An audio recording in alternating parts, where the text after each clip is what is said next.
मधुबन नाम का एक छोटा सा गांव था।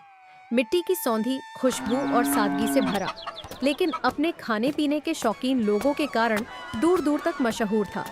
इसी गांव में रहता था हरिनाथ, जिसे सब प्यार से हरि भैया कहते थे।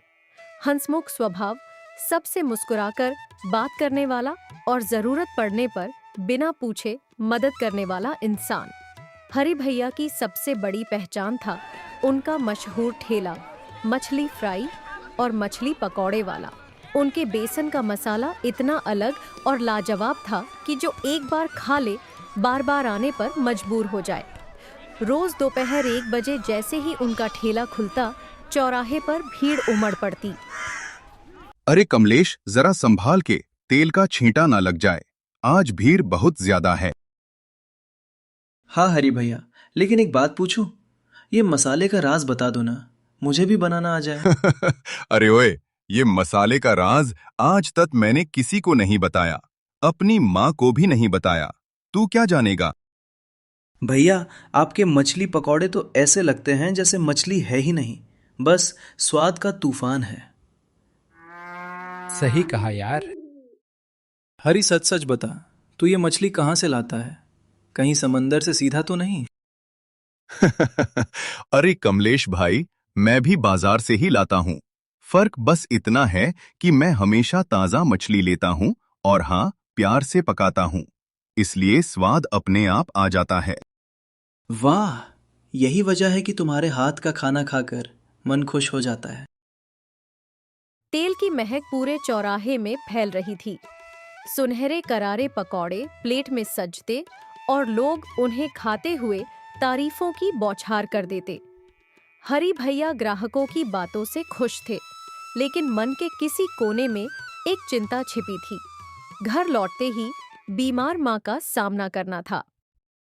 आ गए बेटा, आज देर हो गई। तबीयत भी कुछ ठीक नहीं लग रही। हाँ माँ, आज भीड़ बहुत ज्यादा थी। ये लो, तुम्हारे लिए मछली पकौड़े लाया।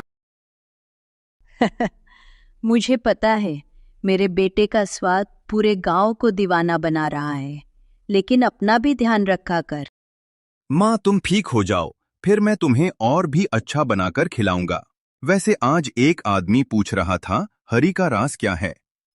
मैंने सोचा उन्हें बता दूं कि मेरा असली राज तुम हो। माँ की आंखों में आंसू आ गए। हरि ने उनका हाथ पकड़ते हुए कहा, जब तक तुम हो, मेरे पकौड़े का स्वाद भी जिंदा रहेगा माँ। इस तरह हरि भैया का दिन खत्म होता।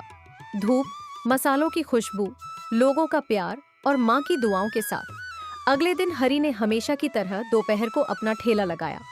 अभी मुश्किल से 1-2 ग्राहक आए ही थे कि अचानक गांव के राजा के 2 सेवक घोड़ों पर सवार होकर वहां पहुंचे।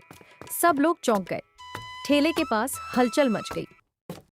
अरे ओ, यही है मशहूर मछली पकोड़े वाला? जी मैं ही हूँ, बोलिए क्या चाहिए? तो प्लेट मछली पकोड़े बना। राजा ने हुक्म दिया है कि गांव के हर मछली पकोड़े वाले की जांच करनी है।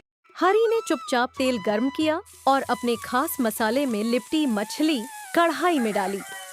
छन छन की आवाज और महक फैलते ही पास खड़े लोग मुस्कुरा उठे। कुछ ही देर में प्लेट तैयार हुई।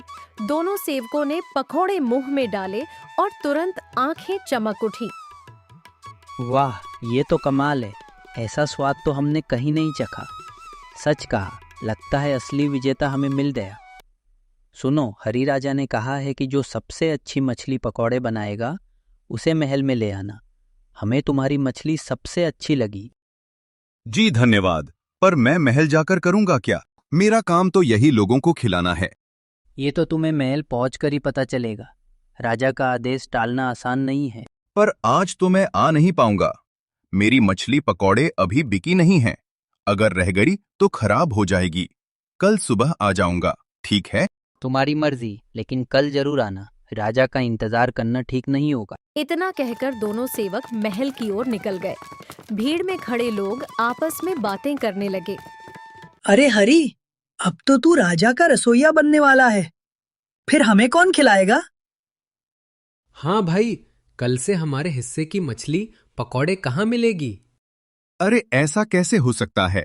मैं महल जाकर खाना नहीं बनाऊंगा। मुझे तो यहीं गांव में मजा आता है। अपने लोगों की तारीफ और हंसी मजाक ही मेरी असली कमाई है। अरे हरी, राजा का हुक्म टाला नहीं जा सकता। कल जाकर ही सब साफ होगा। हरी हल्की हंसी हंसा, लेकिन भीतर कहीं मन में उलझन बैठ गई। शाम ढलने पर सारी मछली बिक गई। हरी ठेला समेटकर घर पहुंचा और माँ के पास बैठ गया। माँ, आज कुछ अजीब हुआ। राजा के सेवक आए थे। उन्होंने मेरी मछली पकौड़े खाई और कहा कि कल मुझे महल में हाजिर होना पड़ेगा। बेटा, ये तो बड़ा सम्मान है, पर तू वही कर जो तेरे दिल को सही लगे। अगर तुझे गांव में रहना अच्छा लगता है तो यही रह। अगर महल जाना चाहता है तो चला जा, फैसला तेरा है। ठीक कहा माँ, जो मन को सही लगेगा वही करूंगा। अभी तो समझ नहीं आ रहा, कल देखता हूँ क्या होता है। देर तक सोचता रहा। अंत में लेट गया और महल के बुलावे राजा की जिज्ञासा और अपने गांव की मोहब्बत के बीच उलझा हुआ नींद की गोद में चला गया। अगली सुबह हरी जल्दी उठ गया। आंखें खुली तो मन में वही सवाल, क्या मुझे राजा के पास जाना चाहिए या नहीं? वह चारपाई पर बैठा सोचने लगा। अगर मैं महल गया तो शायद राजा मुझे वहीं रख लेगा। फिर मैं कभी गांव में ठेला नहीं लगा पाऊंगा। लोगों की हंसी ठिठोली, उनका प्यार, यह सब छीन जाएगा। थोड़ी देर बाद उसने तय कर लिया, जो होगा देखा जाएगा। मैं अपने गांव से कहीं नहीं जाऊंगा। वह रोज की तरह बाजार पहुंचा, ताजी ताजी मछलियां खरीदी और दोपहर होते ही ठेला सजाकर बैठ गया। ठेला खुलते ही कल के वहीं 2 ग्राहक वहां आ पहुंचे। अरे हरी, तुम तो राजा के महल जाने वाले थे, फिर ये ठेला क्या हुआ? राजा का बुलावा ठुकरा दिया क्या? हाँ भाई, मैं कहीं नहीं जाऊंगा। जो होगा देखा जाएगा। मेरा दिल कहता है कि मुझे यहीं रहना है।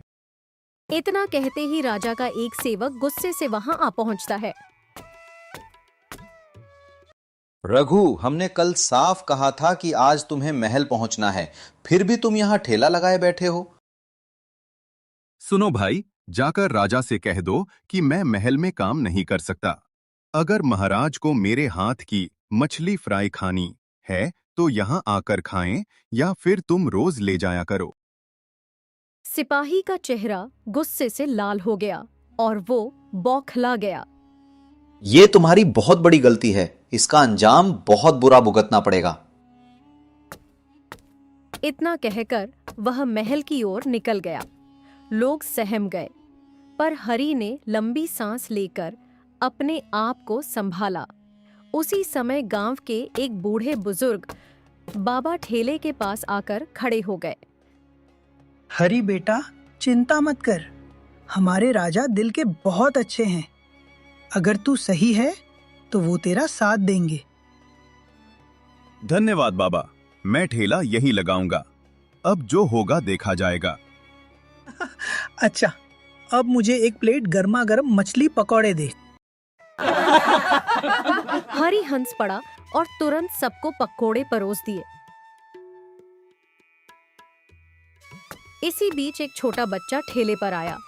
उसकी आंखों में चमक थी। हरी भैया, मुझे मछली बहुत पसंद है, पर मेरी माँ को बनाना नहीं आता। क्या आप मुझे एक प्लेट मछली पकौड़े देंगे? हरी का चेहरा खिल उठा। उसने खुशी खुशी उसे एक प्लेट थमा दी। बच्चा खाते ही मुस्कुराने लगा। वाह, कितना स्वादिष्ट है। आप सबसे अच्छे हैं। हरी के दिल खिलखिलाने लगे। यही तो असली खुशी है, मासूम बच्चों की मुस्कान और गांव वालों का प्यार। महल में यह कहाँ मिलेगा। शाम तक सारी मछली बिक गई। हरी घर लौटा और माँ को सब बताया। माँ, आज सेवक फिर गुस्से में चला गया, पर मैंने साफ साफ कह दिया मैं महल नहीं जाऊंगा। गांव ही मेरी दुनिया है। बेटा हरी, तुझे बोलने का पूरा हक है। तू वही कर जो तेरे दिल को सही लगे। हमारा राजा न्यायप्रिय है, वो समझेंगे। हरी अपने कमरे में जाकर लेट गया। आंखें बंद करते हुए उसके मन में बस यही ख्याल घूम रहा था, कल क्या होगा ये तो राजा ही तय करेगा। धीरे धीरे उसकी सांसें थमी और वह गहरी नींद में चला गया। सुबह सुबह रघु हमेशा की तरह उठकर तैयार हो रहा था। तभी हरी के घर के बाहर से आवाज आई, ए हरी ओ हरी, जरा बाहर तो आ, देख कौन आया है। हरी जल्दी से बाहर निकला। बाहर का नजारा देखकर उसकी आंखें खुली की खुली रह गई। सामने गांव के महाराजा खड़े थे और उनके दोनों सेवक भी साथ थे। महाराज मुझे माफ कर दीजिए, मैंने आपका हुक्म नहीं माना। महाराज हल्का सा मुस्कुराए और बोले, अरे हरी, इसमें माफी की कोई बात नहीं। मुझे तो अच्छा लगा कि हमारी प्रजा किसी जोर दबाव में आकर काम नहीं करती। अब चल, मुझे तेरे हाथ की मछली फ्राई खिलाकर दिखा। महाराज कृपया घर के अंदर आ जाइए, मैं अभी बना देता हूँ। नहीं हरी, मैं तेरे घर नहीं, तेरे ठेले पर ही खाना चाहता हूँ। जहाँ तू सबको खिलाता है वही मुझे भी खिला। राजा और उनके सिपाही हरी के साथ उसके ठेले पर पहुंचे। गांव वाले यह देखकर हैरान रह गए। हरी ने तुरंत ताजी मछली मसाले में लपेटी और कढ़ाई में डाली।